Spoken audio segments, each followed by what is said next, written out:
r/datingoverthirty. Hey Jivathatback says. How to chill the frick out.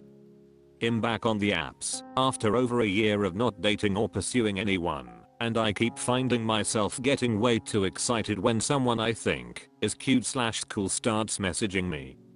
I start responding to questions with entire essays, or I spend a lot of time trying to craft the perfect jokey response. Other times, I'm so stoked about a response that I just type vomit the first thought in my mind without any editing or thinking about how it may come across. How do I stop doing this? I try to remind myself that I'm the prize and that dating is a process for me to filter out women who are incompatible with my values/desires, but I still get wrapped up in excitement when I get a message notification from someone cute/funny. It sucks because I feel like this keeps me from being a grounded/more authentic version of myself, and instead I'm stuck in this shitty scarcity mindset where any attention feels like the last chance to find someone. Any advice? Lemon Dropcloth says. Repeat to yourself, this person is literally a stranger. Hey Jivathatback says. Their shit stinks something fierce. Lemon Dropcloth says. No, you don't know that. They are literally a stranger. You don't know anything about them. My Metrocad says. If you're the enthusiastic type who writes essays, you'll find someone who likes your towers of texts. Just be yourself. I never bother to match the energy of anyone. If someone can't tolerate my verbal diarrhea, so be it. I'm in a relationship with a man who doesn't say much at all. I'm verbally compulsive and will write 5 texts to his one. He enjoys my crazy texts. If I had matched his energy with equally monosyllabic messages, there would have been no relationship. Fasalux says. Big mood, this is how I'm as well. After a lot of trial and error with relationships and dating app experiences, the best experiences always came from just being myself, even if that is not necessarily in line with what's appealing to most people. I'll find someone who likes my weird ass excitement and awkwardness eventually, and the relationship will be better for it. Short of firing off I love you style texts in the first few days, you're probably alright. Just like you wouldn't want someone to settle or alter themselves for you, don't settle or alter yourself for others. Reddit says. Can't say whether being myself is going to work, but I'll also add reassurances for other people, because I'm a texter, and it's not a need of mine in a partnership to date another texter. I reassure them, I don't expect immediate responses, long responses. Please let me know if texting is overwhelming. What is your texting style? Should we schedule video chats, etc.? I want to be accepted for who I am, and I want to accept them for who they are too. However, a lot of avoidants get away with not being texters, so don't fall for that shit lol. r/datingoverthirty. Noshuk says. How important is excitement/chemistry? I'm not a seasoned dater and would be grateful for advice. I 39 male, was married for 10 years and divorced. Married young first girlfriend. Thereafter, I dated Lady A and Lady B.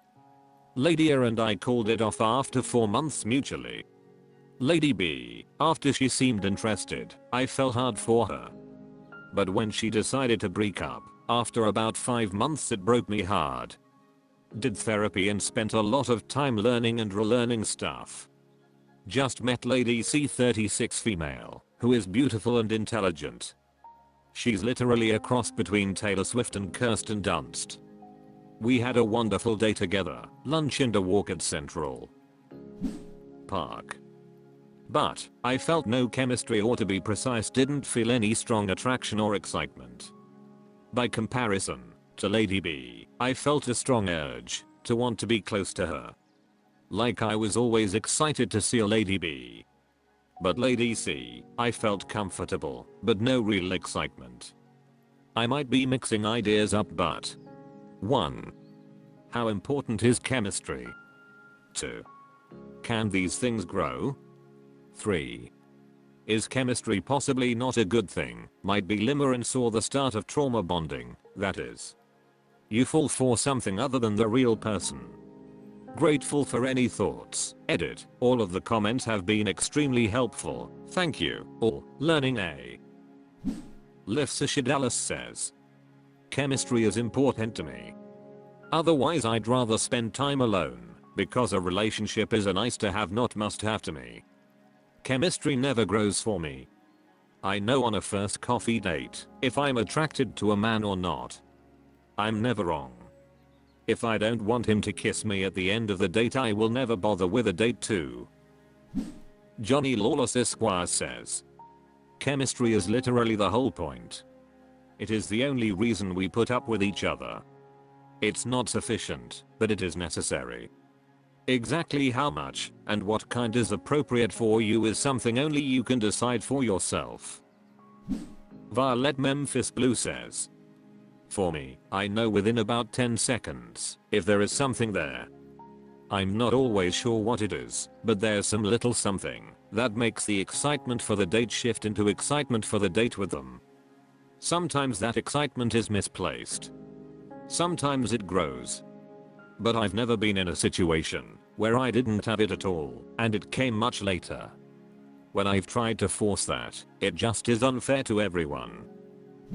Random Anthem Player says.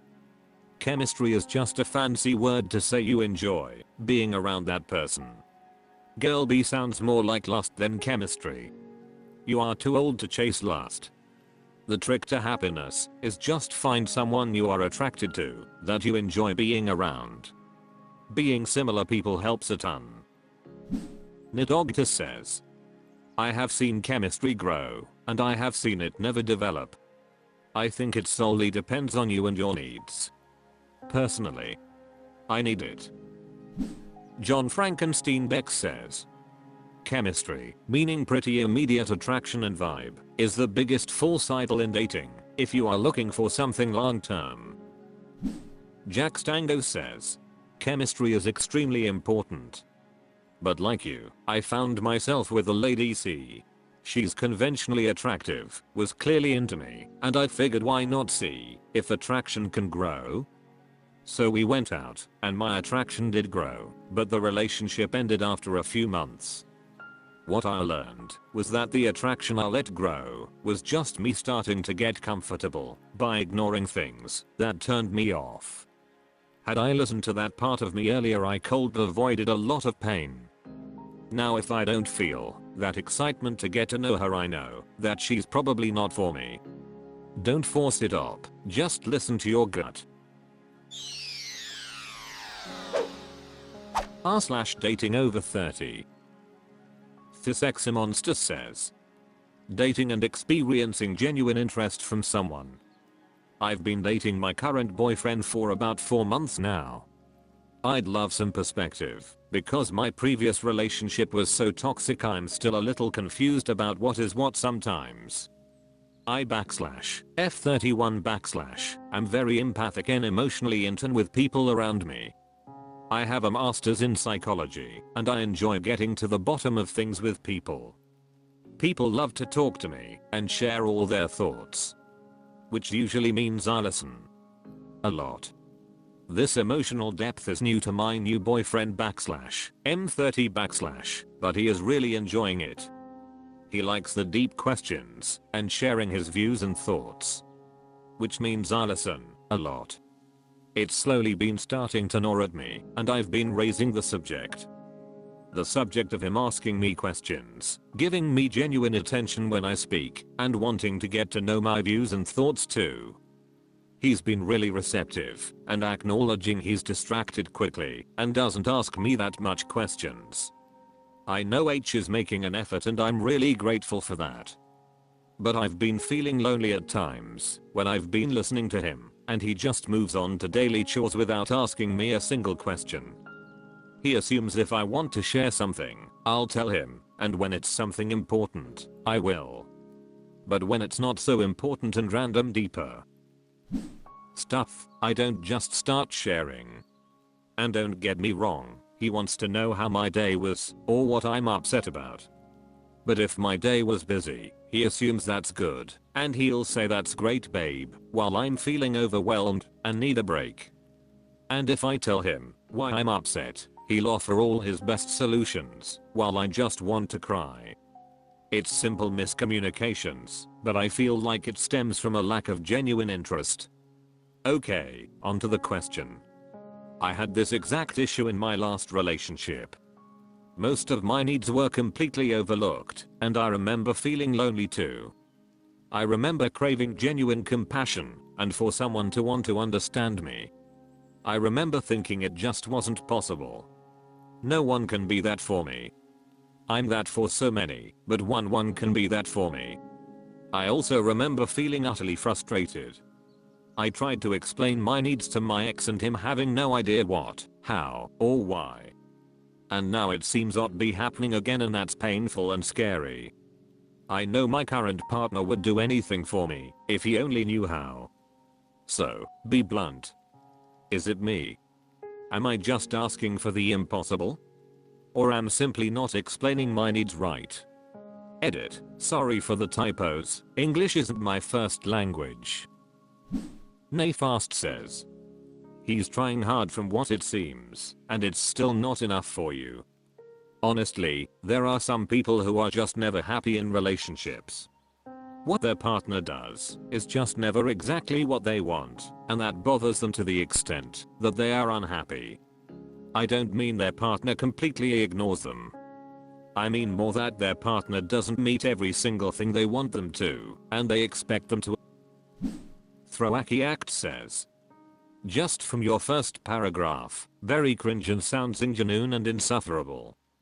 You are a human being, not a textbook concept.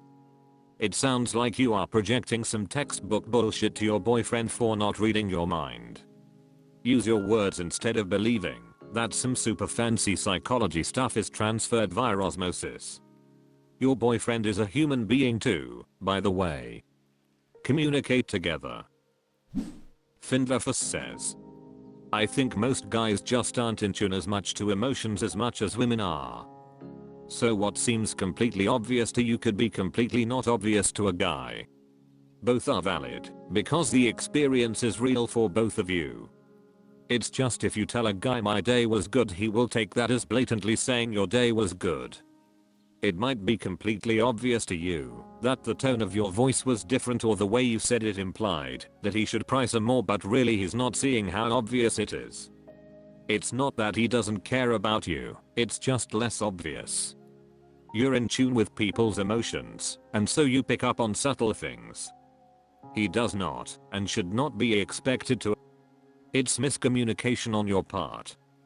Don't say your day was good when it wasn't. This whole he should just know, and he doesn't care about me if he doesn't is a bad mentality to go by, and I would argue is the reason a lot of relationships fail. Stupid Mate 86 says, I think a lot of men don't view women in the whole human way we see them. They aren't as curious to know us and treat us almost as interchangeable girlfriend-shaped things. They love our attention and care, but it doesn't feel like they really love us. Ariel 1234 says, some people aren't great question askers. Why don't you try just sharing things unprompted and see how he responds? If he listens, great, then you know that you don't have to wait for him to ask a question. If he doesn't listen, well then that is an issue.